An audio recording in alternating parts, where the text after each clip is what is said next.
The evening air carried a sharp chill, the kind that slipped beneath the layers of even the thickest coat.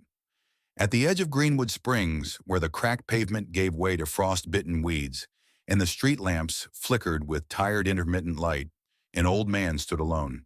His military green jacket, once crisp and full of pride, now hung dull and threadbare. A faded patch on his shoulder hinted at long-forgotten battles, and the cap perched unevenly atop his head bore the insignia of the 82nd Airborne Division, worn and sagging as if it too had surrendered to time. Walter Lawson shifted his weight from one foot to the other, clutching a weathered canvas bag in his trembling hand. His voice was barely audible as he muttered, "Route 7, Pine Valley." But the words seemed lost in the biting wind, swallowed by the distant hum of passing cars and the casual footsteps of townsfolk who glanced through him, never at him. For Walter, this bus stop was more than a place to wait. It was a symbol, a tether to a life that once felt meaningful. Yet tonight it felt like a threshold into invisibility. Around him the town carried on. A young mother pushed a stroller down the cracked sidewalk, her eyes fixed firmly on the glowing screen of her phone. A group of teenagers laughed loudly nearby, absorbed in the glow of their own devices, oblivious to the old man's presence. Even the flickering street lamps seemed to hesitate in their duty, casting weak pools of light that barely cut through the gathering darkness. Nearby, seated on a curb and catching his breath from a long day of deliveries, Marcus Hill wiped sweat from his brow. At 18, Marcus carried the weight of responsibility and exhaustion in equal measure. His rusted bike leaned against the curb, and a dented water bottle hung from his backpack. Hunger gnawed at his insides, but his eyes caught sight of Walter's slight movements. An old man rocking gently, mumbling to himself, or perhaps to ghosts only he could see. Marcus hesitated. His cracked phone displayed 7:42 p.m. Just enough time for one more delivery before the night closed in. If he made it, he could pay the landlord and keep his small room in the boarding house for another week. If not, he faced the cold alley again. But the old man's uncertain sway, the way his gaze searched the street like a lost soul, stirred something deeper inside Marcus. Something older than his years, shaped by nights filled with loneliness and loss. Sir Marcus said, gently approaching with cautious steps, "Are you all right?" Walter's clouded eyes blinked slowly, searching until they found Marcus's face. For the first time that day, a faint smile touched the corners of his lips, a fragile glimmer in the fading light. "I was waiting for the 7, he murmured, voice soft as crumpled paper. "But I think it ran early. Or maybe I'm late." Marcus scanned the old man's frame. His boots were cracked laces, uneven. The military cap sat crooked atop his head, its stitching faded with age. The glint of a silver dog tag caught Marcus's eye, a symbol of battles fought long ago. "What's your name, sir?" he asked quietly, careful not to startle him. Walter paused, lips twitching, then whispered, "Walter Lawson, Captain, United States Army." The weight of the name settled between them. Marcus nodded slowly. "Are you tired?" Captain Walter looked down at the canvas bag, fumbling with its zipper. Receipts, a tin of mints, and an old VA medical card spilled out no address. But Marcus noticed the dog tag again, the fine print beneath Walter's name. 48 Pine Valley Drive, North Side. Marcus's breath caught. Pine Valley was nearly 2 hours away uphill beyond the neighborhoods where he usually delivered. He looked at his bike, then at the time. 7:42. He could make the delivery, earn the money to keep his room, or help the old man. Walter shuffled toward the curb, uncertainty in every step. His mouth moved, but no words came.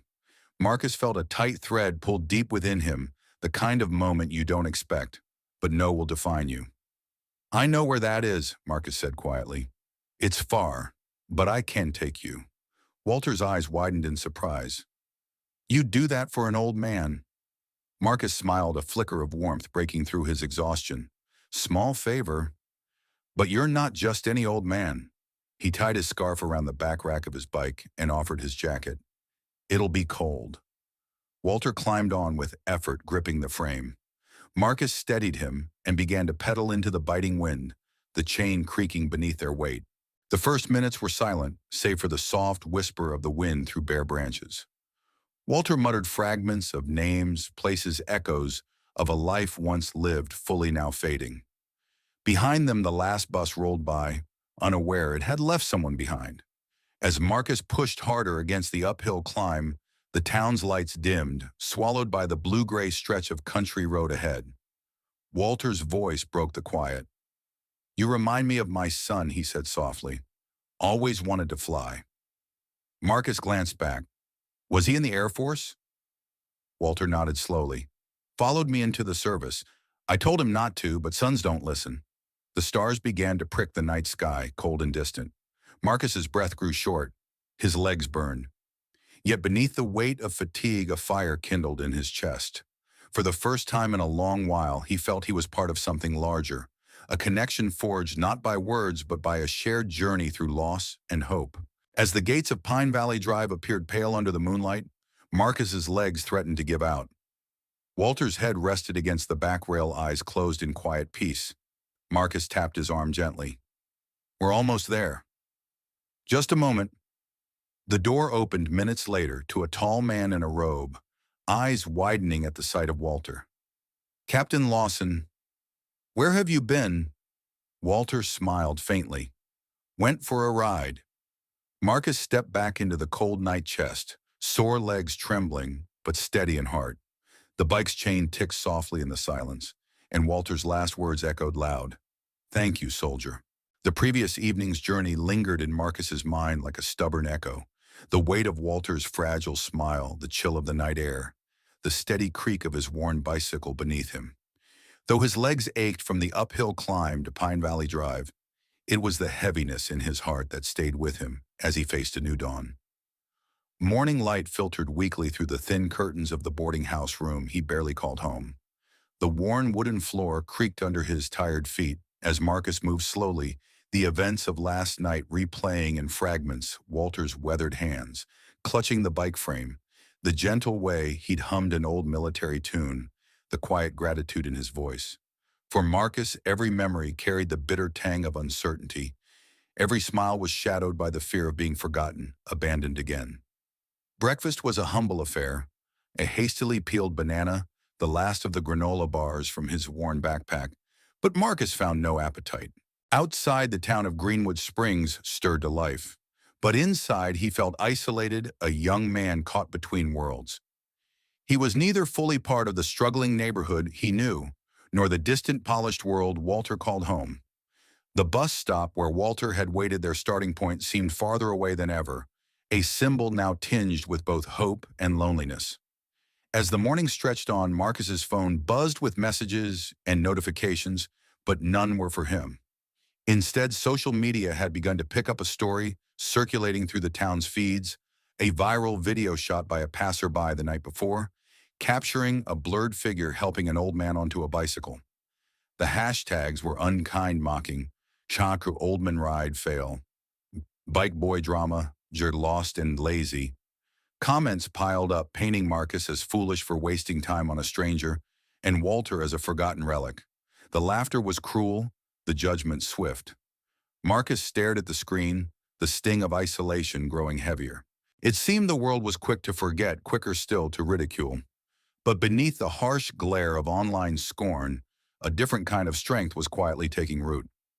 Later that afternoon, as Marcus pushed his bike through the cracked streets near the bus stop, now refurbished with fresh paint and a new bench, he noticed the subtle change. A few neighbors lingered longer, glancing thoughtfully at the spot where Walter had stood. The video had sparked conversations, not all kind, but some curious, some empathetic. The bench now bore a small plaque that read, "Dignity doesn't ask to be seen." Marcus's fingers brushed the worn handlebar as he paused, drawing a deep breath.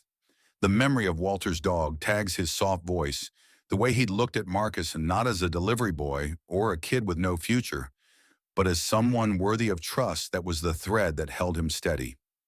Even as the town's chatter swirled around him, Marcus felt a quiet resolve taking shape. He wasn't just a bystander to this story. He was a part of it. The weight of judgment was heavy, but it could not drown out the small victories, the connections, the moments of grace found in unexpected places.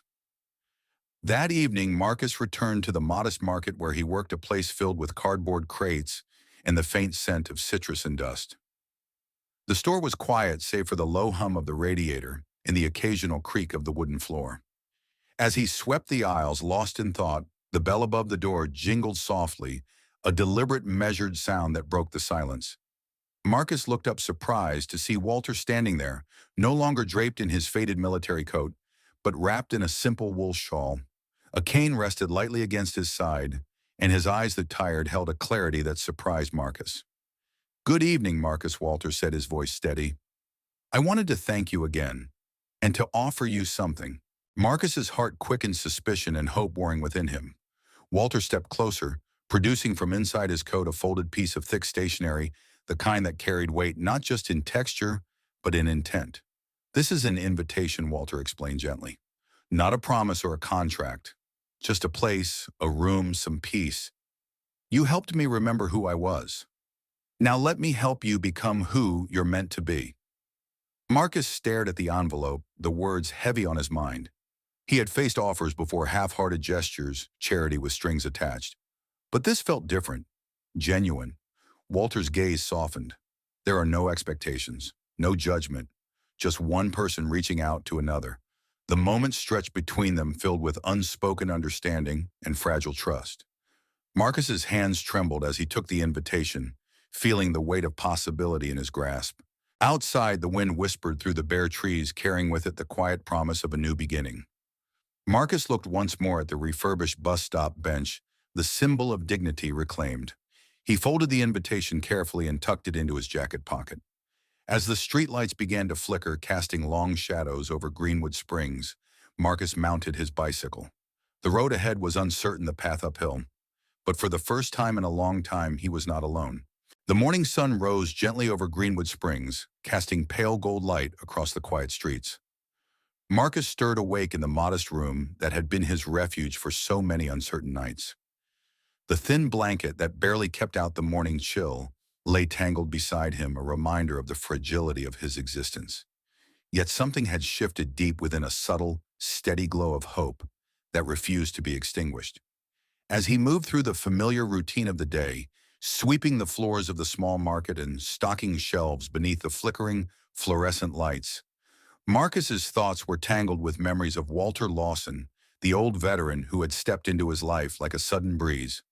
The invitation Walter had left with him, folded neatly inside his jacket pocket, felt heavier than paper. It was a symbol of something neither could fully name, yet trust recognition in a chance for belonging. The bell above the store door chimed softly, breaking the quiet hum of the morning.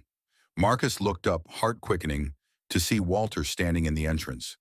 No longer clad in the worn military jacket, Walter wore a simple wool shawl draped over his shoulders, a cane resting lightly in his hand. His eyes scanned the modest store with a purpose, and then softened as they met Marcus's. "Good morning, Marcus," Walter said, his voice steady and clear. "I've been thinking about you since you left last night." Marcus swallowed, unsure how to respond. Walter's presence was a balm to his frayed nerves, yet the gulf between their worlds felt vast. Walter stepped forward with deliberate grace, careful to speak directly to Marcus without confusion or hesitation. "I don't remember many faces these days.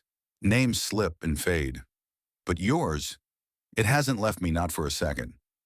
Marcus looked down, unsure of what to say. "I just wanted to make sure you got home safe." Walter smiled softly. "You did more than that." From inside his coat, Walter pulled out the thick folded stationery, the kind that carried weight not only in texture, but in meaning. "I want to offer you something," Walter said gently. "A place to stay, not as repayment, but as a beginning." Marcus's breath caught in his throat. Offers like this had come before, always with hidden strings or quiet expectations. But this felt different, sincere. Walter's eyes met his unwavering. No judgment, no conditions, just space, time. A home that's too quiet sometimes. If you need a bed, it's yours. If you want to find a way forward, we'll find it together. The store's quiet seemed to deepen, wrapping around them like a protective cloak. Marcus hesitated, the weight of the offer pressing against the walls he'd built around himself. But beneath the hesitation was a flicker of something new, possibility. He took the envelope slowly, his fingers trembling, the paper cool and crisp. It was more than an invitation. It was a lifeline. Walter stepped back, his hand resting lightly on the counter, the faintest hint of a smile lingering on his lips. "Take your time. I'm not going anywhere. Marcus folded the invitation carefully as if afraid to crease the fragile promise it held. Outside, the world went on indifferent, noisy, and full of its own rhythms. But inside that small market, a quiet transformation was taking place. Later that day, as the sun dipped low behind the rooftops, a sleek black car rolled quietly up the hill to Walter's home on Pine Valley Drive. Marcus climbed in the envelope, tucked safely in his pocket, carrying with him the tentative hope of a new chapter. Walter's house was no grand palace. It was warm, sunlit, filled with the scent of aged books and fresh tea. The walls held stories in their cracks and crevices, and the garden outside, though dormant for winter, promised renewal. Over the coming days, Marcus settled into the rhythm of this new life, simple, intentional, and unexpectedly full. Mornings spent in the greenhouse with Walter, listening to stories of distant places, coded radio messages, and the weight of a life lived with courage. These weren't just war stories. They were echoes of resilience and grace. One evening, as they sat by the crackling fire in the parlor, Walter spoke plainly. "I've been fortunate," he said quietly, "but the worst kind of wealth is one that outlives your purpose." Marcus looked up, curiosity stirring. "I don't want to build statues," Walter continued. "I want to build something alive, something that grows beyond me." From that spark, the idea of the Quiet Valor Fund was born, a foundation dedicated to the silent courage of forgotten veterans and struggling youth. Marcus was involved from the start, not as a name on paper, but as its heart.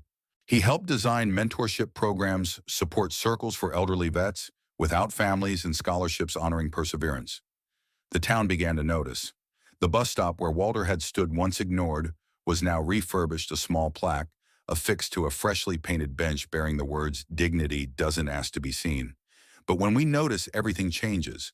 Marcus often rode his old bicycle into town, not because he had to, but because the ride reminded him that nothing worthwhile ever came easy. The familiar creak of the chain, the resistance of the uphill climb, it was a symbol of the journey he and Walter had begun. As spring breathed life back into Greenwood, springs the soft rain, blooming dogwoods, and scent of new beginnings, Marcus found himself invited to speak at local schools and mentor boys who, like him, had been written off too soon.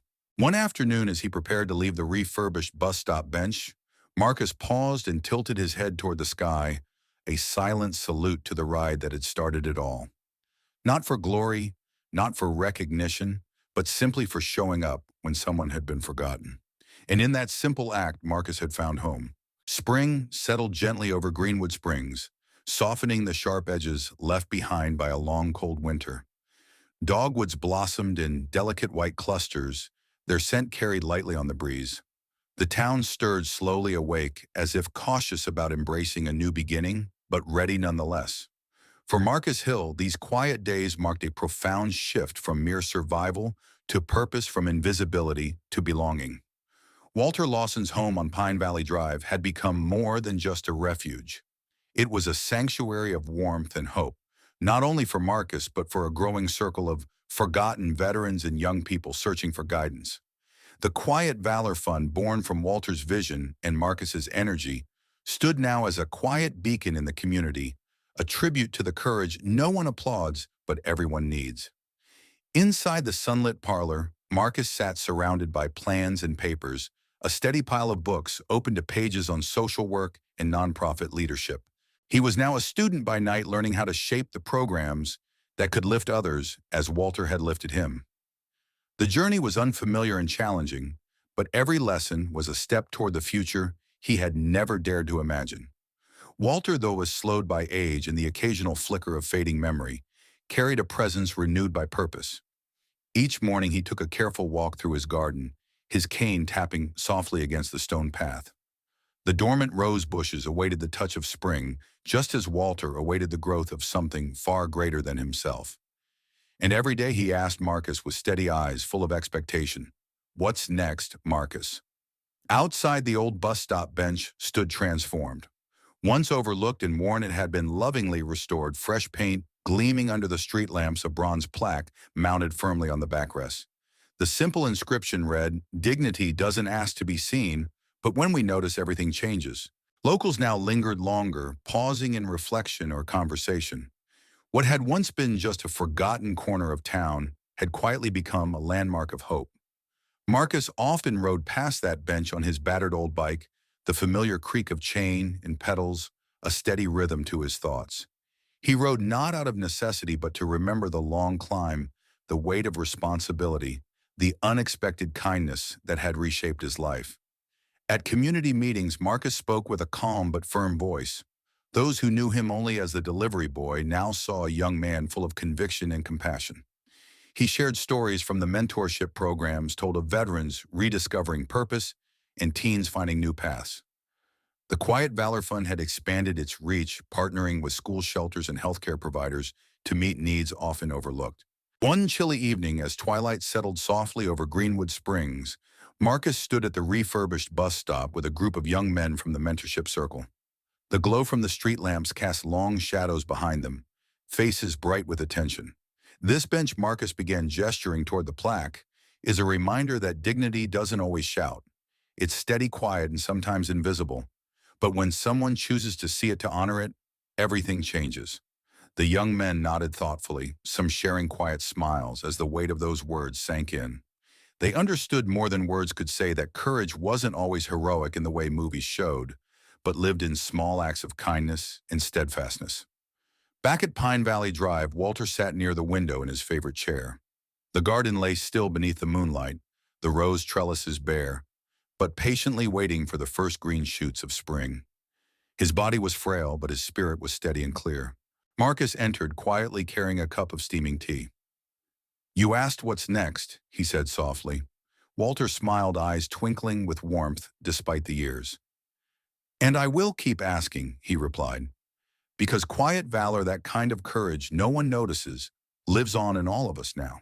They sat together in companionable silence, the house filled with a gentle peace, the kind that grows from shared purpose and understanding. Outside, the town's slow heartbeat carried forward the legacy of two lives intertwined, a veteran and a boy, a journey from forgotten to remembered, from lost to belonging. The bus stop bench stood firm in the night, a silent witness to a truth no plaque could fully capture. When we choose to see one another, everything changes. Later, as stars sparkled overhead like distant promises, Marcus pedaled home under the quiet sky. His heart was steady, full of a dignity he once thought lost. The ride was slow. The bike's chain creaked and the pedals clicked, a steady reminder that some things like courage and hope endure through hardship and time. This was no longer just a ride home. It was the beginning of a legacy,